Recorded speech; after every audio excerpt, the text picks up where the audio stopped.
Anemia is one of the most common and yet most undertreated conditions in the world, and it disproportionately affects women. Yet in clinical practice, it's often hiding in plain sight. Why? Because of something we don't often talk about, the concept of structural sexism and how we diagnose and manage anemia. Let's start with the most basic issue, the normalization of anemia in women. Fatigue, dizziness, brain fog, shortness of breath, classic symptoms of anemia, are frequently dismissed in women as just being part of being a woman. Menstrual blood loss, that's normal. Postpartum exhaustion, of course, you just had a baby. Heavy periods, something to endure. These symptoms are too often waved away, they're minimized, leading to widespread misdiagnosis and undertreatment. The problem is really baked into our diagnostic criteria. Traditional thresholds for hemoglobin were established largely based on male populations and included women classified as normal that were already iron deficient or anemic. The lower cutoff for women of hemoglobin, typically around 12 grams per deciliter, is actually not biologically justified. It's a statistical artifact from a population that's already iron depleted. By contrast, a man who has a hemoglobin of 12.7 grams per deciliter, he might be flagged for anemia and might be investigated. But a woman at 11.9, often she's told she's fine, even if she feels far from it. But anemia is far from benign.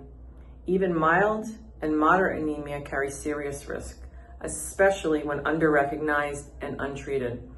In women, low hemoglobin and iron deficiency have been linked to increased cardiovascular problems, impaired cognitive function, reduced exercise tolerance, poor mental health, and increased perioperative complications if a woman needs surgery. Yet, we continue to use outdated thresholds that delay diagnosis until damage is already done. Why is it still happening? Well, one major factor is that research bias, baked in as structural sexism. Much of our clinical evidence comes from studies centered around male physiology.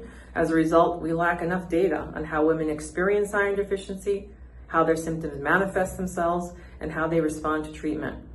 We're managing half the population based on data from the other half. So even when anemia is recognized in women, we often fail to investigate the big picture.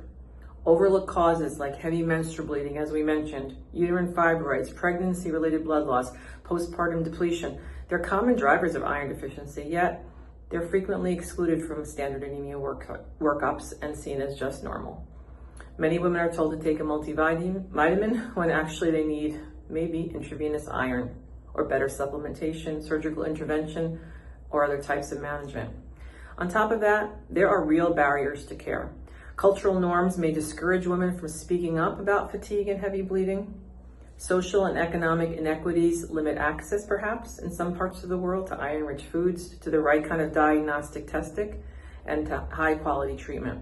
In some communities, even purchasing over-the-counter iron supplements might be financially difficult. So the burden of anemia continues silently, systemically, and disproportionately in women. Well, what can we do? Well, first, we must redefine diagnostic thresholds. A growing body of evidence supports using a single unified hemoglobin cutoff of 13 grams per deciliter as normal for both men and women. Not only is this more physiologically accurate, but it also validates the very real symptoms that women experience, and it opens the door to better and earlier investigation and intervention. Second, we need public health strategies that reflect gender realities.